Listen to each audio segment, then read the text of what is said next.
میں دور دی عظمت مندہ ہاں پر وکری شان مدینے دی جدو چلیے شہر مدینے نو ہر قدم تے تو راجا لعاب میرے منہ میں بھی ہے آپ کے منہ میں بھی ہے اور آپ جائیں عام طور پہ ہسپتالوں میں لکھا ہوتا ہے تھوکیے مت لکھا ہوتا ہے نا کیوں اس سے جراثیم پھیلتے ہیں میری تھوک سے بھی جراثیم پھیلتے ہیں آپ کی تھوک سے بھی جراثیم پھیلتے ہیں لیکن میرے نبی کے لعاب کا مقام کیا تھا سرکار کے صحابی ہیں اللہ اکبر حضرت عتبہ ان کے جسم سے خوشبو آتی تھی 4 ان کی بیویاں تھیں وہ آپس میں مشورہ کرتی کہ یہ خوشبو منگواتا کہاں سے اتنی یہ کون سے عطریات استعمال کرتا ہے کون سی خوشبوئیں استعمال کرتا ہے انہوں نے خوشبوئیں منگائیں لیکن جب صحابی حضور کا گھر آتا اس کی خوشبو کے سامنے ان کی خوشبوئیں مان پڑ جاتی ایک دن بیویوں نے پوچھ لیا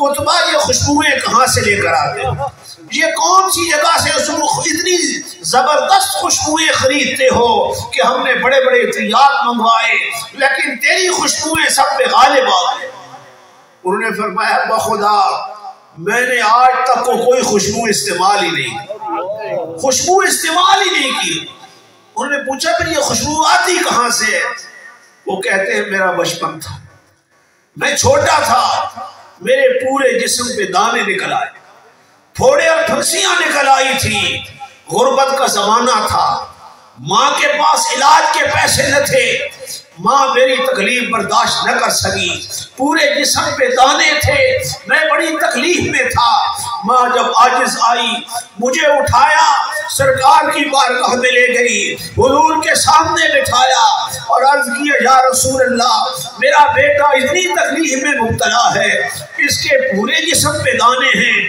پھوڑے اور پھنسیاں ہیں یا رسول اللہ علاج کے پیسے میرے پاس نہیں ہیں بس کھلے بوئے ویکھ کے تیرے دوارے آ گئے کھلے بوہے ویکھ کے تیرے دوارے آ گئے او دکھان دیا محرمہ درداں دے مارے آ گئے سرکار نے فرمایا اتار اس کی قمیض اس کا کرتا اتار صحابی کہتے ہیں میری ماں نے جلدی جلدی میرا کرتا اتارا میں دیکھ رہا تھا سرکار نے ہاتھ آگے بڑھائے حضور نے کچھ پڑھ کر اپنے دونوں ہاتھوں پہ پھونک ماری وہ کہتے ہیں سرکار کے لعاب کے ذرات میری نگاہوں کے سامنے ہیں کہ حضور کے ہاتھوں پہ بڑھ رہے تھے مصطفیٰ نے وہی لعاب کے ذرات والے ہاتھ جب اللہ والے مجھ پہ اس طرح پھیرنے شروع کر دیے حضور نے فرمایا اس کو کہاں تکلیف ہے یہ تو بالکل ٹھیک ہے کہتے ہیں بس مصطفیٰ کے ہاتھوں کی دیر تھی ان لعاب کے ذرات کی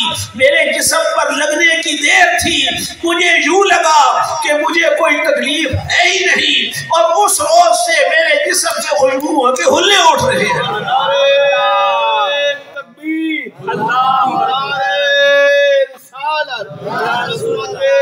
تو پھر میں کیوں نہ کہوں ان کی مہک نے دل کے غنچے کھلا دیے ان کی مہک نے دل کے غنچے کھلا دیے ہیں جس راہ چل گئے ہیں کوچے بسا دیے ہیں اور آنے دو یا ڈبو دو اب تو تمہاری جانب آنے دو یا ڈبو دو اب تو تمہاری جانب کشتی تمہیں پہ چھوڑی لنگر اٹھا دیے ہیں ان کے نثار کوئی کیسے ہی رنج میں ہو ان کے نثار کوئی کیسے ہی رنج میں ہو جب یاد آ گئے ہیں سب غم بھلا دیے ہیں جب یاد آ گئے ہیں سب غم بھلا دیے ہیں تو میرے نبی کے لعاب میں یہ طاقت ہے اور دوسرا موقع بڑی مشہور روایت ہے نا خیبر فتح نہیں ہو رہا تھا سرکار نے فرمایا کل میں جھنڈا اس کو دوں گا جس کے ہاتھ پہ اللہ فتح عطا فرمائے کل جھنڈا اس کو دیں یعنی نگاہ مصطفیٰ یہ بھی دیکھ رہی تھی کہ کل فتح ملنی ہے حضور نے فرمایا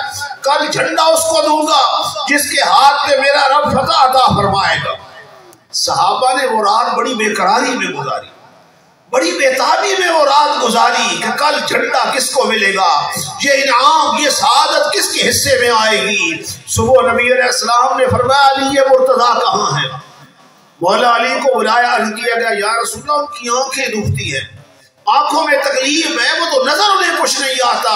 سرکار نے فرمایا بلا کے لاؤ۔ حضرت علی کو لایا گیا، میرے نبی نے آنکھوں میں لعاب لگایا، لعاب لگانے کی دیر تھی، یوں لگا ان کی آنکھوں میں کوئی تکلیف ہی نہیں تھی۔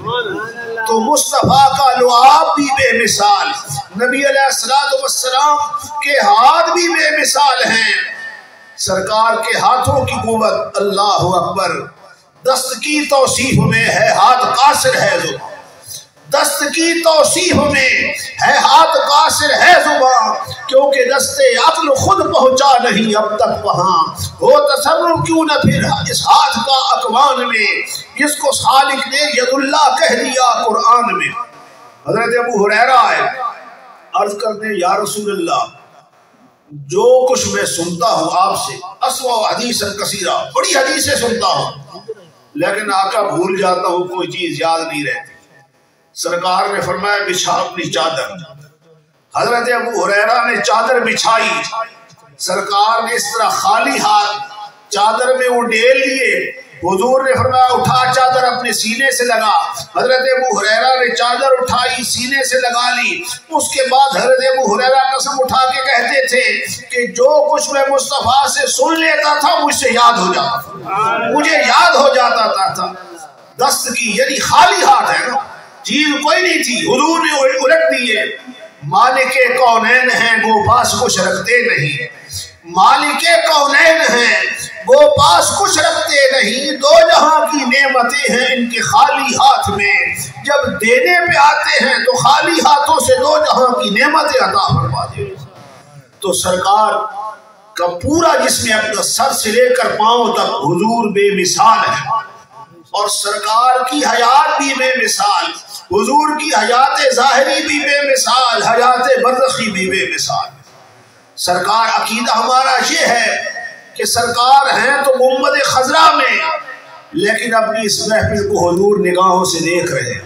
اور یہ میں نہیں کہہ رہا، سرکار نے خود فرمایا ان اللہ قد رفع لی الدنیا فانا انظر الیہا والی ما هو قائم فیہا الی یوم القیامہ کانما انظر الی کفی ہذہ، کہ اللہ نے ساری دنیا میرے لیے سمیٹ دی ہے اور میں اس کو اس طرح دیکھ رہا ہوں جس طرح انسان اپنے ہاتھ کی ہتھیلی کو دیکھتا ہے۔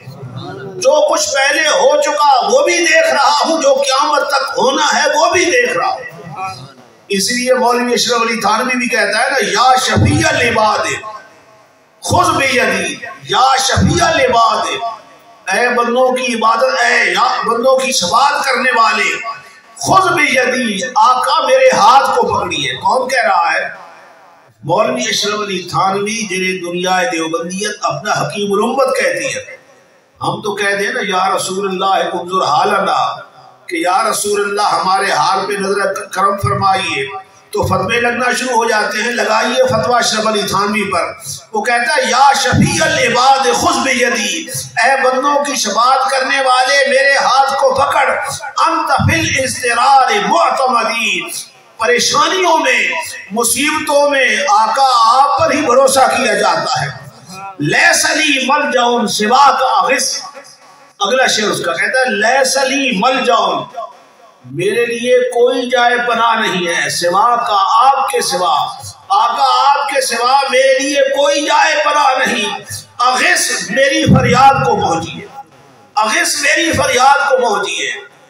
تھانوی کو ماننے والے تو کہتے ہیں نا ہمارے لیے اللہ ہی کافی ہے، یہی کہا جاتا ہے نا، ہمارے لیے اللہ ہی کافی ہے۔ اس فلسفے کو اسے پتہ نہیں تھا کہ ہمارے لیے اللہ ہی کافی ہے۔ وہ کہتا ہے لیس لی ملجأ سواک غث، محبوب آپ کے سوا میری کوئی جا پناہ نہیں، اغث میری فریاد کو پہنچیے، مسنی الضر سیدی سندی، اے میرے سردار، اے میرے آقا میں تکلیف میں ہوں۔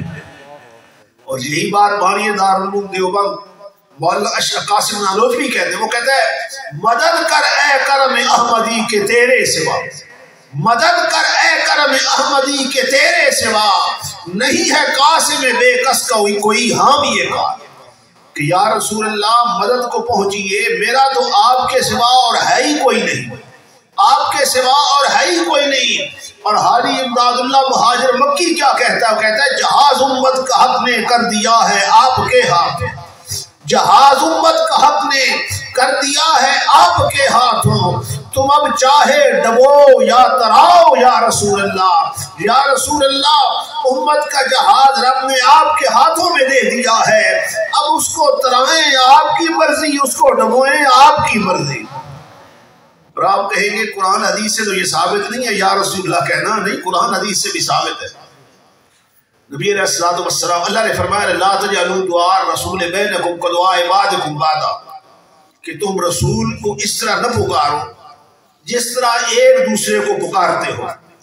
اب کس طرح پکارو؟ فرمایا فاسألوا اہل الذکر ان کنتم لا تعلمون، اگر تمہیں پتہ نہیں تو اہل علم سے سوال کر لو۔ تو یہاں پہ جملہ مفسرین، امام رازی، علامہ آلوسی، صاحب کشاف، سب نے لکھا کہ بِأَن تَقُولُوا یا رسول اللہ یا حبیب اللہ، کہ جب مصطفیٰ کو پکارنا ہو تو یا رسول اللہ کہہ کر پکارو، یا حبیب اللہ کہہ کر پکارو۔ اسی طرح ہم نماز پڑھتے ہیں نا جی، اتحیات پڑھتے ہیں یا نہیں پڑھتے؟ بولیے، اتحیات للہ والصلوات والطیبات، آگے کیا کہتے ہیں؟ السلام علیک ایھا النبی، اے نبی تجھ پر سلام ہو۔ یا رسول اللہ میں بھی اے اللہ کے رسول کہتے ہیں نا۔ السلام علیک ایھا النبی، اے نبی آپ پر سلامتی ہو، یعنی نماز میں ہم سارے کے سارے لفظ یا کے ساتھ مصطفیٰ کو پکارتے ہیں، سارے کے سارے یا کے ساتھ پکارتے ہیں۔ اب یہاں پہ ایک بات اور بھی میں عرض کروں، قرآن میں اللہ نے دو حکم دیے ہیں کہ یا ایھا الذین آمنوا صلوا علیہ وسلموا تسلیما، اے ایمان والو میرے محبوب کی بارگاہ میں درود کا نذرانہ بھی پیش کرو اور سلام بھی پیش کرو جس طرح سلام پیش کرنے کا حق ہے۔ یہ دو حکم ہیں، ایک ہے درود کا، دوسرا ہے سلام کا۔ نماز میں ان دونوں حکموں پہ ہم عمل کرتے ہیں لیکن کرتے الگ الگ ہیں۔ السلام علیکم ایھا النبی جب پڑھتے ہیں نا تو وسلموا تسلیما، سلام والے حکم پہ عمل ہوتا ہے، درود والے پہ نہیں ہوتا۔ لیکن جب آگے پڑھتے ہیں اللہم صلی علی محمد وعلی آل محمد، درود ابراہیمی پڑھتے ہیں تو یہ سلو پر عمل ہوتا ہے۔ اب حالت نماز میں ہم نے رب کے دونوں حکموں پر عمل کیا، ایک درود کا حکم ہے، دوسرا سلام کا حکم ہے، دونوں حکموں پہ عمل کیا۔ پہلے ہم نے سلمو پہ عمل کیا، پھر ہم نے سلو پہ عمل کیا۔ السلام علیک ایھا النبی، یہ سلام بھیج رہے ہیں، اللہم صلی علی یہ درود بھیج رہے ہیں۔ اب ایک بندہ ساری زندگی اللہم صلی علی محمد وعلی آل محمد درود ابراہیمی پڑھتا رہے، یہ درود تو ہوگا لیکن سلام پر عمل نہیں ہوگا۔ یا ایک بندہ ساری زندگی السلام علیکم یا رسول اللہ کہتا رہے، یہ سلام تو ہوگا لیکن درود پر عمل نہیں ہوگا۔ اب اگر کوئی بندہ نماز کے باہر ان دونوں حکموں پر اکٹھا عمل کرنا چاہے تو وہ کیا کرے؟ فرمایا وہ پڑھے الصلاۃ والسلام علیک یا رسول اللہ، رب کے دونوں حکموں پہ عمل ہو جائے گا، درود والے حکم پر بھی اور سلام والے حکم پر بھی۔ اور الصلاۃ والسلام علیک یا رسول اللہ یہ وہ درود ہے جن کے بارے میں علامہ اسماعیل حقی نے لکھا ہے کہ حضور کی امت کا 4000 بندہ ایسا ہے جن کو میں جانتا ہوں، 4000 بندہ ایسا ہے جو الصلاۃ والسلام علیک یا رسول اللہ یہ درود کثرت کے ساتھ پڑھ کر مقام ولایت پر پہنچا ہے، ان کو ولایت کا مقام ملا ہے۔ یہ درود پاک کی عظمت ہے۔ تو سرکار کو یہاں سے پکارا جائے، حضور کی بارگاہ میں یہاں سے سلام پیش کیا جائے، استغاثہ کیا جائے۔ ہمارا تو عقیدہ یہ ہے کہ اللہ کا نبی قبر میں سنتا بھی ہے اور جواب بھی دے۔ اور سرکار نے خود فرمایا اسمع صلاۃ آل محبتی، کہ میں اہل محبت کا درود سنتا ہوں، ان کا درود سنتا ہوں، یعنی میری ساتھ محبت کرنے والا دنیا کے کسی گوشے میں ہو، کسی مقام پر ہو، جب وہ درود پڑھتا ہے تو میں سن لیتا ہوں۔ اب سننے کی بات تو سمجھ آ گئی، لیکن میرے نبی نے اگلی بات بھی فرمائی، حضور نے فرمایا عارف ہو، میں اپنے ہر امتی کو پہچان بھی لیتا ہوں، پہچانتا بھی ہوں۔ اب آپ سارے بیٹھے ہیں نا، میں دیکھ رہا ہوں آپ کو، لیکن پہچان میری چند بندوں کے ساتھ ہوگی، سب کے ساتھ میری پہچان نہیں ہے۔ اور مصطفیٰ قبر میں ہے، فرماتے ہیں میرا امتی جہاں پر بھی ہو، کروڑوں کی تعداد میں ہو، جب اہل محبت درود پیش کرتے ہیں تو میں پہچان بھی لیتا ہوں کہ میرا فلاں امتی فلاں مقام پر بیٹھ کر یا کھڑے ہو کر میری بارگاہ میں درودوں کی نظریں نچھاور کرتا، تیری عظمتوں سے ہو بے خبر، یہ میری نگاہ کا قصور ہے، تیری راہ گزر پہ قدم قدم کہیں کعبہ ہے کہیں دور ہے۔ اللہ تعالیٰ میری اور آپ کی حاضری کو منظور و مقبول فرمائے، اللہ تعالیٰ اس مسجد کو، اس مدرسے کو ہمیشہ آباد اور شاد رکھے، اللہ تعالیٰ حضرت علامہ منیر حیدر صاحب کے علم میں، فضل میں، عمر میں برکت عطا فرمائے، انہیں اللہ تعالیٰ نیکی والی لمبی عمر عطا فرمائے، وما علینا الا البلاغ المبین۔ تمام احباب کھڑے ہو جائیں، مولانا قاری فیاض صاحب صلاۃ والسلام پیش فرمائیں گے، اس کے بعد دعا اور تمام احباب لنگر شریف کھا کے جائیں گے۔ مصطفیٰ جان رحمت سلام شمع بز میں نایت بلا سلام شمع بز میں ہدایت بلا، ہم یہاں سے پڑھے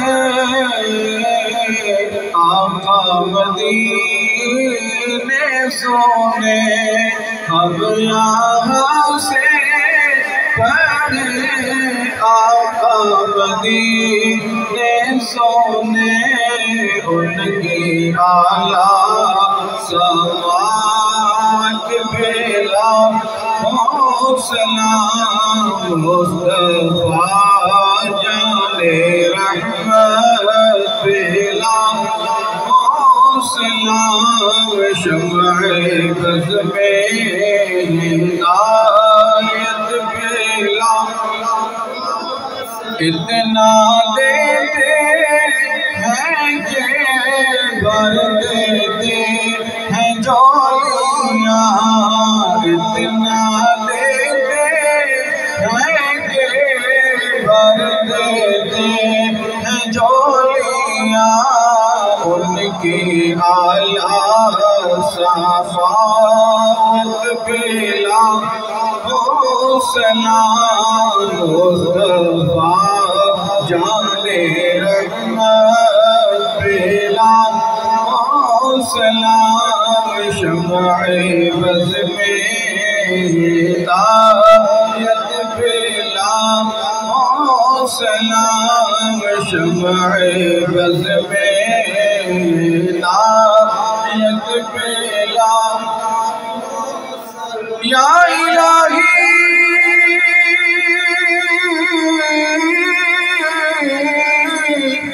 صدقہ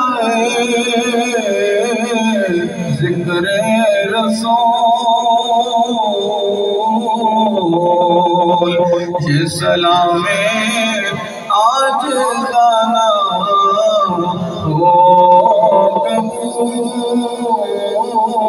قبول، اور یہ سلام آج گانا ہو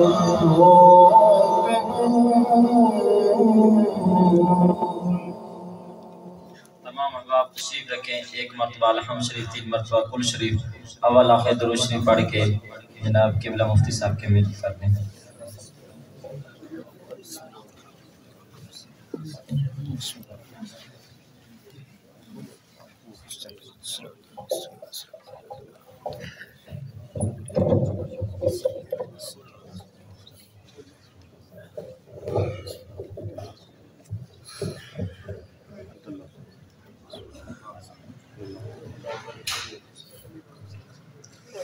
الحمدللہ رب العالمین والعاقبۃ للمتقین والصلاۃ والسلام علی سید الانبیاء والمرسلین، اللہم ربنا آتنا فی الدنیا حسنۃ وفی الآخرۃ حسنۃ وقنا عذاب النار وقنا عذاب القبر وقنا عذاب الحشر وقنا عذاب المرض وقنا عذاب المعصیۃ وقنا عذاب یوم المیزان۔ الہ العالمین، جو کلام شریف پڑھی گئی ہے، جو کلام میرے مل کی گئی ہے، جو کچھ میں نے بیان کیا ہے، تلاوت ہوئی ہے، نعت خوانی ہوئی ہے، مولا سب کو اپنی بارگاہ میں منظور و مقبول قبول فرما۔ الہ العالمین اس کا ثواب اپنے فضل اور کرم کے مطابق عطا فرما۔ مولا کریم اس کا ثواب سب سے پہلے حضور نبی کریم صلی اللہ علیہ وسلم کی بارگاہ بے کس پناہ میں ہدیتاً توفتاً عقیدتاً محبتاً احتراماً پیش کر دیں، قبول فرما۔ آپ کے وسیلہ جلیلہ کے ساتھ تمام صحابہ اکرام، صحابیات، اہل بیت اطہار، ازواج مطہرات، نبی علیہ الصلوۃ والسلام کے شہزادے شہزادیاں، تابعین تبع تابعین، مجتہدین مجتہدین، اغواث اقطاب، حضور کی امت کے جمیع اولیاء جمیع علماء کی بارگاہ میں پیش کرتے ہیں، قبول فرما۔